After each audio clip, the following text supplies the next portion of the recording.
Para sa karamihan ng mga pamilyang Pilipino, ang holiday season ay simbolo ng pagiging malapit. Salo-salong kainan, sabayang usapan at tawanan na umaabot mula sa sala hanggang sa kusina. Ngunit para sa mga introvert, ang mga pagtitipon ay parang pinahabang psychological exposure. Bawat bisita, reunion at mga Christmas na salo-salo ay may kasamang tahimik na demand na ipaliwanag ang kanilang sarili. Nasaan ka na sa buhay? Gaano ka nakasuccessful? At kung sumusunod ka ba sa bilis ng inaasahan ng lipunan? Ang katahimikan na natural sa mga introvert ay biglang nagiging kapansin-pansin, minsan ay pinaghihinalaan pa. Hindi laging lantad o agresibo ang pressure. Kadalasan nakabalot ito sa ngiti at kunwari ay malasakit. Ngunit sa ilalim ng init ng pagtanggap, may tuloy-tuloy na stimulation, inaasahan at pagsusuri. Hindi iniiwasan ng mga introvert ang holiday season dahil ayaw nila sa kanilang pamilya. Iniiwasan nila ito dahil ang sobrang pakikisalamuha na walang kontrol ay unti-unting kumakain sa kanilang panloob na balanse. Ang tinatawag ng iba na koneksyon ay intense exposure para sa mga introvert.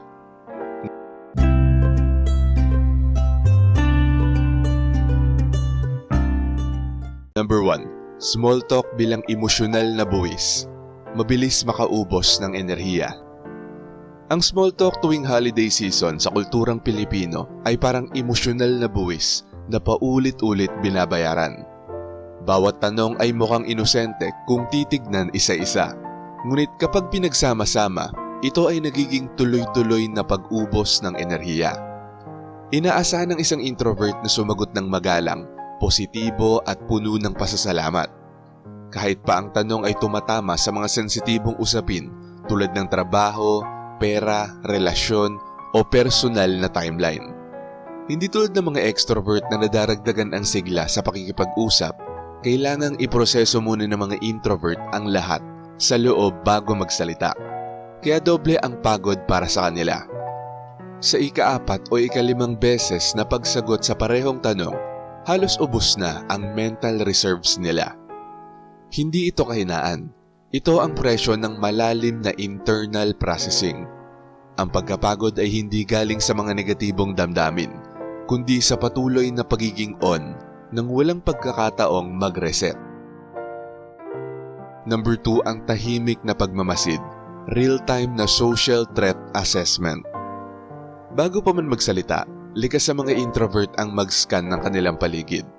Pinag-aaralan nila ang mga tono ng boses, ekspresyon ng mga mukha at daloy ng mga usapan upang matukoy kung alin ang ligtas at alin ang maaaring mauwi sa panghuhusga o sa mga hindi hinihinging payo. Hindi passive ang prosesong ito. Isa itong real-time na psychological threat assessment na hinubog ng mga karanasan sa pakikisalamuha. Maaga pa lang, natutunan na ng mga introvert na hindi lahat ng curiosity ay inosente at hindi lahat ng concern ay tunay na suporta. Sa pamamagitan ng pagmamasid muna, nababawasan ang tsansang maipit sa mga hindi komportabling usapan o maling interpretasyon. Sa ganitong konteksto, ang katahimikan ay isang estratehiya. Binibigyan nito ang mga introvert ng kontrol kung kailan at paano sila makikilahok. Ang mukhang pag-aalinlangan ay disiplina talaga. Number 3. May ikling sagot bilang panangga. Ang pagkontrol sa exposure. Madalas gumamit ang mga introvert na mga maiikli at neutral na sagot bilang isang conversational armor. Dalawa ang layunin nito. Sundin ang social etiquette kasabay ng paglimita sa emotional exposure. Ang labis na pagbabahagi sa mga family gatherings ay kadalasang nagbubukas ng pinto sa mga hindi hinihinging payo, moral lectures o tahimik na paghahambing. Mabilis natutunan ng mga introvert na habang mas maraming detalye ang ibinibigay nila, mas nawawala ang kontrol nila. Kaya sa pamamagitan ng mga maikli at diretsong sagot, napapanatili nila ang kanilang personal na hangganan nang hindi nagmumukhang bastos. Pinapayagan silang manatiling socially acceptable habang pinoprotektahan ang kanilang mental autonomy. Hindi ito pagtatago ng katotohanan. Ito ay ang pagpili kung sino lang ang may karapatang makaalam nito. Number 4, ang kapaki-pakinabang na paglalaho. Productivity bilang social camouflage. Isa sa pinaka-epektibong survival strategy ng mga introvert ay ang paglalaho sa pamamagitan ng pagiging kapaki-pakinabang. Kapag nagsisimulang maging mabigat o nakakapagod ang mga usapan, inililipat nila ang kanilang enerhiya sa mga gawain tulad ng paglilinis, pagsiserve ng pagkain, pag-aayos o pag-aalaga ng mga bata. Ang mga gawaing ito ay nagbibigay ng pisikal na galaw at mental na pahinga habang nananatiling katanggap-tanggap sa paningin ng iba. Sa kulturang Pilipino, mataas ang halaga ng pagiging matulungin at bihira itong questionin.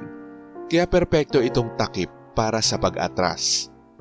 Sa ganitong paraan nakakaalis ang mga introvert sa mga usapan ng maayos. Walang paliwanag, walang nasasaktan. Isa itong tahimik na negosasyon sa pagitan ng obligasyon at self-care, kung saan ang kanilang kontribusyon ang pumapalit sa pakikipag-usap. Number 5, humor bilang panangga. Pag-iwas ng walang banggaan.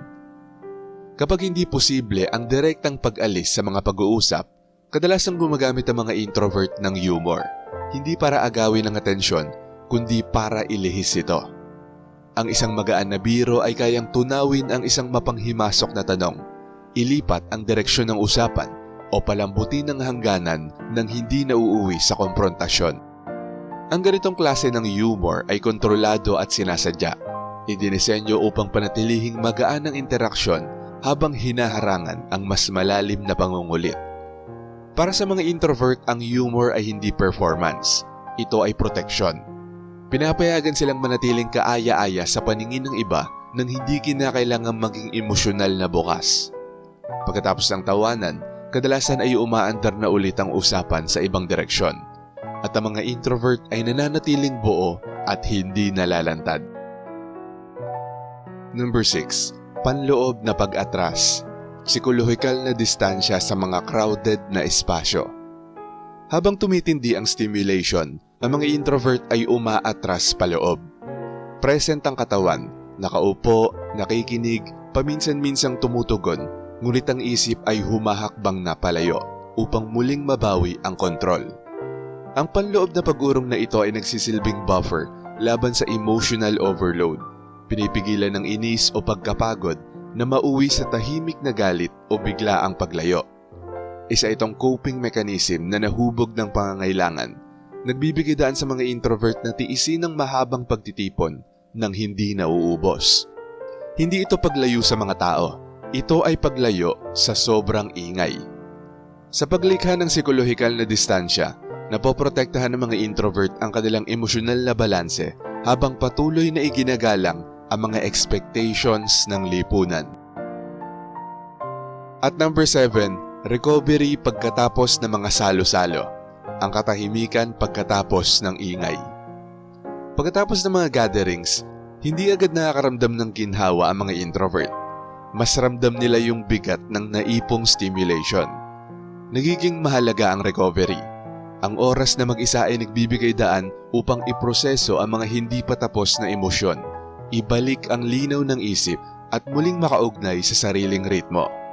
Kung wala ang panahong ito ng pagbawi, mananatili ang emosyonal na pagod at mas nagiging mabigat ang pakiramdam sa mga susunod na pagtitipon. Ang pangangailangan sa katahimikan ay hindi pag-iwas. Ito ay maintenance. Tulad ng katawan na nangangailangan ng pahinga pagkatapos ng pisikal na pagod, ang introverted na isipan ay nangangailangan ng katahimikan matapos ang social immersion. Nilalampasan ng mga introvert ang mga holidays hindi sa pamamagitan ng matinding pagtitiis, kundi sa pamamagitan ng tahimik na estratehiya. Ang kanilang katahimikan ay hindi pagtanggi, at ang kanilang distansya ay hindi kawalang pakialam. Ito ay pag-iingat sa sarili. Sa kulturang ipinagdiriwang ang walang tigil na pakikipag-ugnayan, pinipili ng mga introvert ang moderation, pagmamasid at pagpipigil. Ang pag-unawa sa mga pagkakaibang ito ay hindi nangangailangan na magbago ang mga introvert. nangailangan ito na mas maging mapagbigay ang interpretasyon ng iba sa katahimikan. Minsan, ang pinakamalaking respeto na maibibigay mo sa isang introvert tuwing holidays ay hindi mas maraming pag-uusap, kundi ang kalayaang manahimik. Shoutout sa mga nanood at nag-comment sa bagong upload na to. Shoutout kay Jonathan Mariano. Sabi niya, "Good morning Sir AP. Isa akong introvert. Nagka-problem ako sa work. Sa akin lahat sinisisi dahil nanatili akong tahimik. Pero nung nakita sa CCTV ang pangyayari, nakita ang totoo na hindi ako yung nagkasala. Pero bandang huli dahil ako ang may gawain ng posisyon na yon, ako pa rin ang umako." Bilang isang introvert, mahirap ma-involve sa isang lugar na walang nakakaintindi, basta na lang mangdidikta. Pero para sa akin, dagdag na katatagan sa buhay yon. Kasi sa lipunan lang naman ganun, pero ang katotohanan naman ang magpapakita sa mga taong ganun. Sabi naman ni Richard Ortiguez sa Bacolongan, kung ang buhay ay isang mahabang paghihintay, mas magiging makabuluhan ito kung ito ay nasa panig ng katotohanan. Bilang isang introvert, di ko kailangan magmadali magsalita para masabing ako ang tama. Mas mabagal, mas sigurado, bago ko sabihin ang punto. At kahit kung minsan mali sa pananaw nila ang mga sinasabi ko, ang katotohanan ay mas matamis hintayin kaysa sa madali ang pagpapasya na mauuwi lang sa pagdurusa. At ayon naman kay Law and Order, it doesn't make sense. Paano mo sisisihin ng isang introvert kung hindi mo kakilala or kung ikaw ang may kasalanan? Ang mga taong mahilig sa chismis at mapanira ay mahilig manisi. Pero may mga matatalinong tao na hindi naniniwala sa mga mapanira dahil alam nilang tumingin. Action speaks louder than words. At shoutout din kila Marie D. Lightworker, Mary Ann Panya, Annalyn Granada, Arky Takot, Michiko Tobayashi, Amid Labrada, Kay Molino, Joffrey Fernando, Ramlat, Lorena Bintas, Kalayaan Kapayapaan, Jola Short Video, S, Kati at kay Pelikulang Pinoy. Maraming salamat po sa panunood. Kung gusto nyo ding ma-shoutout, mabati o mabasa ang comment nyo, mag-comment lang sa latest video dito sa channel na to at pipili kami doon ng mga i-shoutout at babasahin para sa susunod na upload. Kung nagustuhan mo ang video na to, huwag kalimutang mag-like, i-share to sa iba at mag-subscribe na kung hindi ka pa nakaka-subscribe. Maraming salamat at see you next time. Alam mo ba kung bakit ang mga introvert ang palaging may kasalanan? Panoorin mo sa video na to.